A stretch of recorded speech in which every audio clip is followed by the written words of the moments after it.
Hello welcome back to my channel. আমরা WB গ্রাম পঞ্চায়েত পরীক্ষার যে 2018 সালের প্রিভিয়াস ইয়ার কোশ্চেন আছে সেই 18 সালের প্রিভিয়াস ইয়ার কোশ্চেন সলভ করব। তো আজকে আমরা যে পিডিএফটা রেখেছি সেটা হচ্ছে গ্রাম পঞ্চায়েত সহায়কে মুর্শিদাবাদ থেকে যে পিডিএফটা আছে সেটা আমরা সলভ করব কোশ্চেন। তো চলো আজকের ক্লাসটা শুরু করি। দেখো ফার্স্ট কোশ্চেন যে BOI ইকুয়াল টু 42 আর গার্লস ইকুয়াল টু কত হবে। প্রথম কোশ্চেনটা আমাদের এখানে জিআই দেওয়া আছে, অর্থাৎ রিজনিং থেকে কিন্তু কোশ্চেনটা দেওয়া আছে। প্রথমে বয় মানে এখানে জাস্ট এখানে যার মানটা পুট করো। এখানে আমরা কি জানি যে এ মানে হচ্ছে এর মান হচ্ছে 1, বি এর মান 2, এইভাবে আমাদের প্রতিটা মান একটা কোড আছে।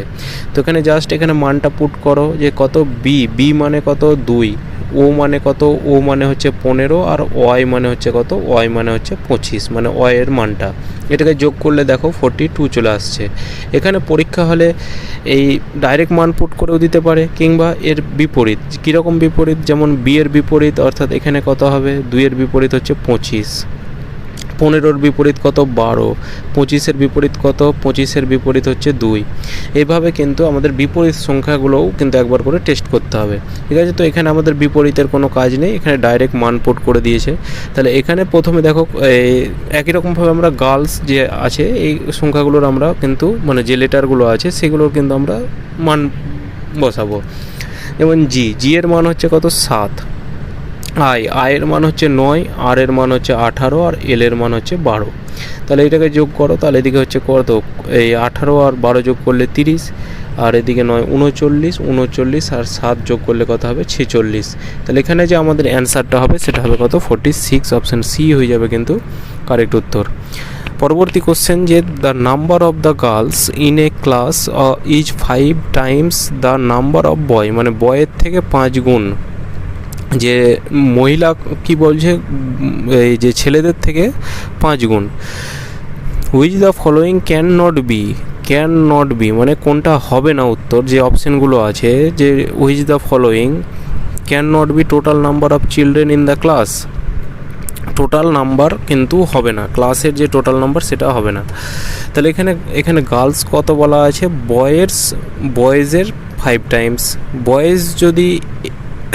বয়েজ যদি তুমি এক্স ধরো তাহলে গার্লস কত হবে 5x হবে। এতদূর পর্যন্ত ক্লিয়ার।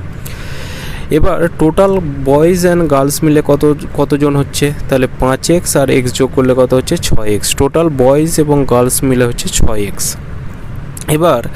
এবার অপশানগুলো, এবার আমাদের অপশান টেস্ট করতে হবে। যেমন 24 আছে, 6x ইকুয়াল টু আমরা 24 লিখতে পারি। তাহলে x সমান 4, x সমান 6 দিয়ে এটা কাটা দিলে 4 হবে, অর্থাৎ 4।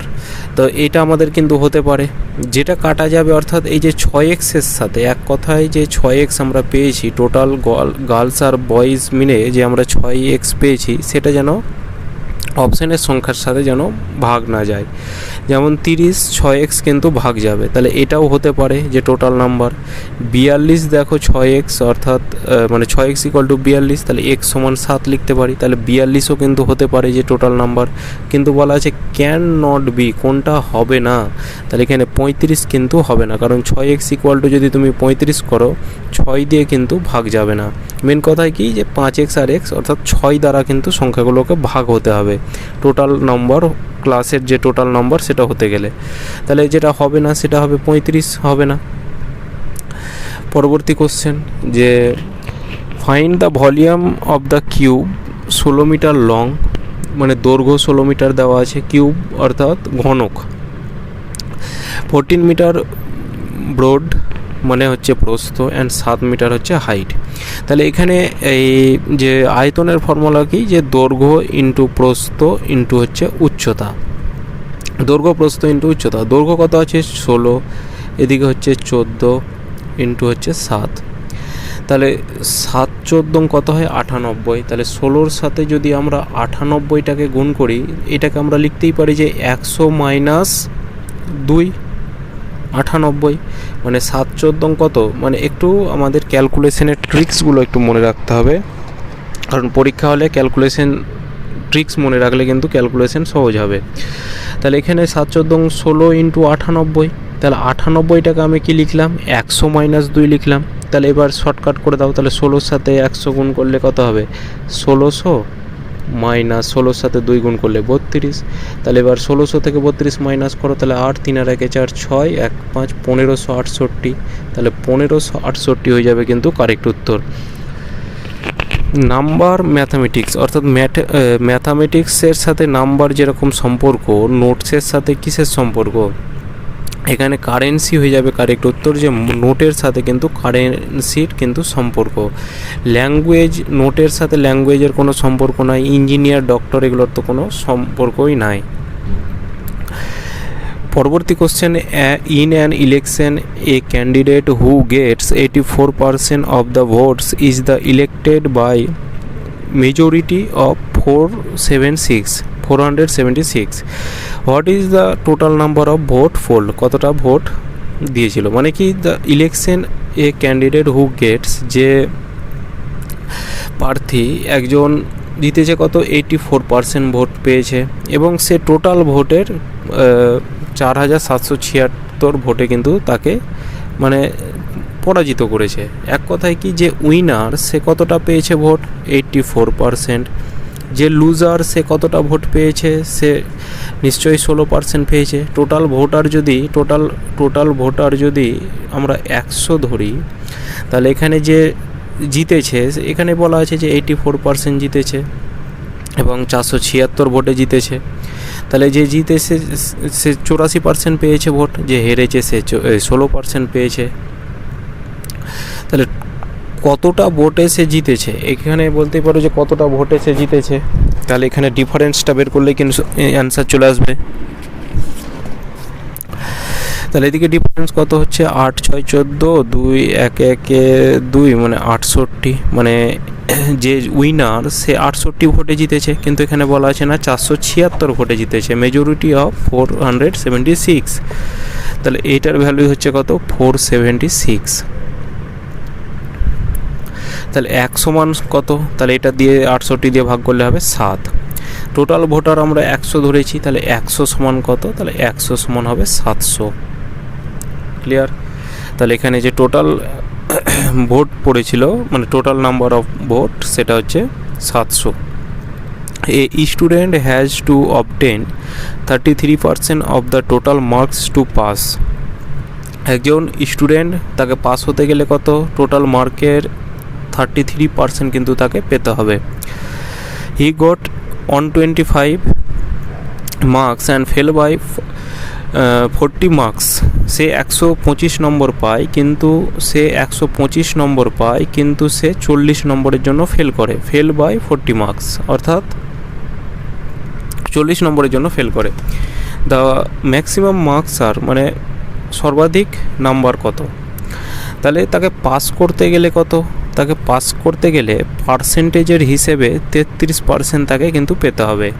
আর নম্বরের ক্ষেত্রে কত পাস করতে গেলে, সে তো 125 পেয়েছিল, 40 নম্বরের জন্য কিন্তু সে, তাহলে সে যদি 40 নম্বর বেশি পেত তবে সে পাস করত, এটা আমরা বলতে পারি। কি বলছে, 125 নম্বর পেয়েছে, 40 নম্বরের জন্য ফেল করে, তাহলে 40 নম্বর সে যদি পেত তবে সে পাস করত। তাহলে এইটা নাম্বারের ক্ষেত্রে তার পাস মার্ক, আর পার্সেন্টেজের ক্ষেত্রে তাকে 33% পেতে হবে, এটাই বলা আছে। তাহলে এটাও পাস, এটাও পাস, তাহলে এটা ইকুয়াল টু এটা বলতে পারি। তাহলে 1% সমান কত, তাহলে এদিকে কত হচ্ছে 125 আর 40 165, আর তলায় কত 33, এটা দিয়ে কাটা দিলে কত হবে 5। তাহলে টোটাল ম্যাক্সিমাম মার্কস, তাহলে পার্সেন্টেজের অঙ্ক সবসময় কি ধরতে হয় 100, টোটালটাকে আমরা কত ধরবো 100। তাহলে 100% সমান কত, তাহলে 1% সমান যদি 5 হয়, তাহলে 100% সমান হবে 500। অপশান এ হয়ে যাবে কিন্তু কারেক্ট উত্তর। A person spend, oh sorry এটা তো 60, এবার 57। How many times from 12 noon to 2 p.m. the hours and minute hands of the wall clock will cross each other? মানে 12টা থেকে 2টোর মধ্যে, মানে দুপুর 12টা থেকে 2টো পর্যন্ত মিনিট এবং ঘন্টার কাঁটা পরস্পরের উপরে থাকবে। মানে মিনিট আর ঘন্টার কাঁটা যেন পরস্পরের ওপরে থাকে। সবসময় মনে রাখবে যে মিনিট এবং ঘন্টার কাঁটা এক ঘন্টাতে সবসময় একবার কিন্তু ওপরে আসে, পরস্পরের ওপরে কখন আসে? এক ঘন্টাতে কিন্তু একবার। তাহলে এখানে দেখো যে কটা পর্যন্ত বলা আছে, একটা 12টা বাজছে, তারপরে তো নিশ্চয়ই 1টা বাজবে, তারপরে নিশ্চয়ই 2টো বাজবে। ক্লিয়ার? আমরা কি জানি 1 ঘন্টায় একবার কিন্তু তারা পরস্পরের ওপরে আসে, তাহলে 12 থেকে 2টো মানে 2 ঘন্টা, 2 ঘন্টায় দুবার আসবে, 2 অ্যান্সার হবে, কিন্তু না, 2 অ্যান্সার হবে না। এখানে লজিক কি বলছে দেখো, যে 12টা থেকে যখন তুমি 1টাতে যাবে, 12টা থেকে যখন 1টা বাজবে, এবার 1টা যখন পার করবে তখন কিন্তু মিনিটের কাঁটা আর ঘন্টার কাঁটা পরস্পরের ওপরে থাকবে। 1টা থেকে যখন 2টোতে যাবে তখন কিন্তু যদি 2টো পার করে দিত, যদি এখানে হয়তো 3টে বলতো, তাহলে কিন্তু 2টো পার করতো, মানে 2টোতে মিনিটের কাঁটা আর ঘন্টার কাঁটা সমান হতো, মানে পরস্পরের ওপরে থাকতো। কিন্তু এখানে 3টে যেহেতু বলেনি, আর এখানে 2টোও পার করছে না, মানে 2টোতে কিন্তু থেমে যাচ্ছে। সুতরাং 2টোতে কিন্তু মিনিট আর ঘন্টার কাঁটা পরস্পরের ওপরে থাকবে না। তাহলে এখানে কটা? তাহলে 12টা থেকে 2টো মানে একবার কিন্তু পরস্পরের ওপরে আসবে তারা। After deduction a commission of 5%, a TV set cost Rs 9,595, it marks price, মানে ডিডাকশন মানে কাট, মানে যে ট্যাক্সটা বাদ দিয়ে কত 5% সে ছাড় পেয়েছে। টিভি সেটের যে দাম সেটা হচ্ছে 9,595, তাহলে মার্ক প্রাইস কত?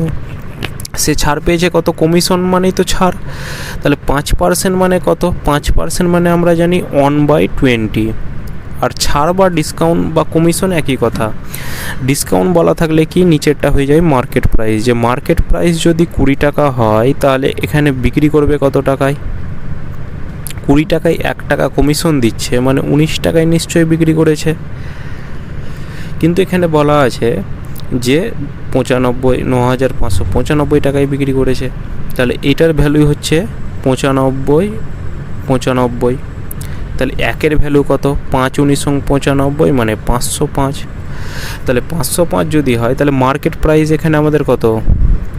20, তাহলে 20-র ভ্যালু কত? তাহলে এখানে 20-র ভ্যালু বের করে নাও, তাহলে এখানে 505 ইন্টু হচ্ছে 20 মানে কত? 10,100।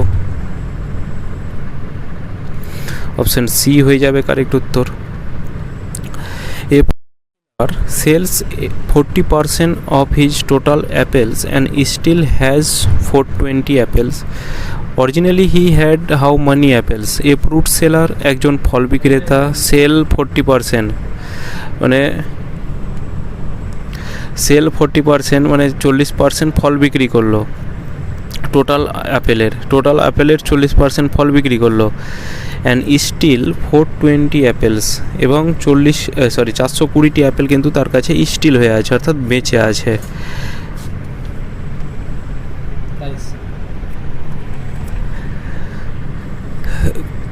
420 অ্যাপেল বেঁচে আছে।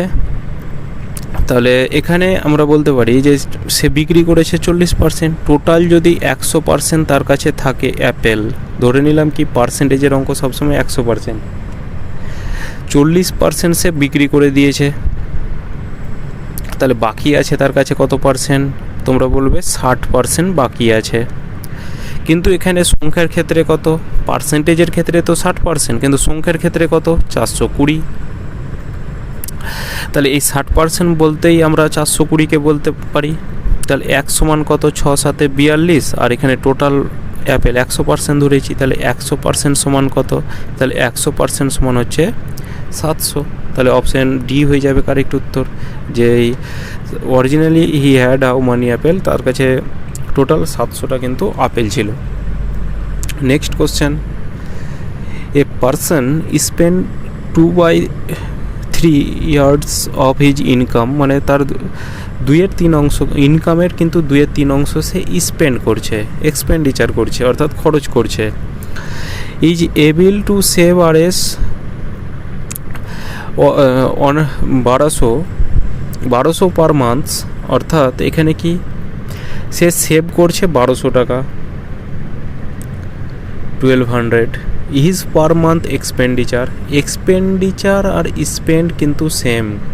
এক্সপেন্ডিচারও মানেও হচ্ছে খরচ, স্পেন্ড মানেও হচ্ছে খরচ, এটা কিন্তু মনে রাখবে। তাহলে তার ইনকামের 2/3 খরচ করছে, তাহলে এখানে এক্সপেন্ডিচার বা স্পেন্ড যাই বলতে পারো, আর এদিকে হচ্ছে ইনকাম। তার ইনকাম যদি 1 ধরি, আর আমরা কি বলেছিলাম পার্সেন্টেজের অঙ্ক সবসময় 100 ধরবে, আর যদি ভগ্নাংশতে থাকে অর্থাৎ ফ্র্যাকশনে থাকে, যেমন 1/2, 1/3 এরকম থাকে, তখন মূল সংখ্যাটাকে কিন্তু 1 ধরবে। তাহলে এখানে ইনকামটাকে আমি 1 ধরলাম, 1-এর 2/3 খরচ করে, তাহলে 2/3 এই অংশটা খরচ করছে। তোমরা বলবে ঠিক আছে, হ্যাঁ এই অংশটা খরচ করছে। এক কথায় এবার এই 3টাকে কেটে দাও ফ্র্যাকশানটাকে, তাহলে এদিকে 3 দিয়ে গুণ করতে হবে, এদিকেও 3 দিয়ে গুণ করতে হবে, তাহলে এদিকে 2, এদিকে হচ্ছে 3। এবার এখানে কি যে 2 টাকা সে খরচ করছে, 3 টাকা ইনকাম করছে, 3 টাকা ইনকাম করে 2 টাকা খরচ করছে, তাহলে সেভ করছে কত টাকা? তাহলে সেভ করছে কত টাকা বাঁচাচ্ছে? 3 টাকা ইনকাম করে 2 টাকা। ইনকাম থেকে এক্সপেন্ডিচার খরচ বাদ করলে তুমি এই খরচ এই সেভটা পেয়ে যাবে। 3 টাকা ইনকাম করে 2 টাকা খরচ করছে, তাহলে 1 টাকা নিশ্চয়ই সে সেভ করছে, কিন্তু এখানে বলা আছে না 1200 অর্থাৎ 1200 কিন্তু সে সেভ করছে। তাহলে আমরা বলতে পারি 1 সমানই হচ্ছে 1200, 1 সমানই 1200 বলতে পারি। তাহলে পার মান্থ এক্সপেন্ডিচার, তাহলে তার মাসের যে খরচ সেটা কত? তাহলে তার মাসের খরচ আমাদের এটা 2 ইউনিট, তাহলে এখানে 1 এর ভ্যালু 1200 হলে 2 এর ভ্যালু কত? 2400। তাহলে তার যে খরচ সেটা হচ্ছে কত? 2400 টাকা। তো আজকের ক্লাসটাতে 10টাই কোশ্চেন রাখলাম। ক্লাসটা কেমন লাগলো অবশ্যই কমেন্ট করে জানাবেন। নেক্সট ক্লাসে আমরা কিন্তু আমরা অর্থাৎ 61 থেকে ক্লাস শুরু করব। ঠিক আছে, তো চলো দেখা হচ্ছে নেক্সট ক্লাস।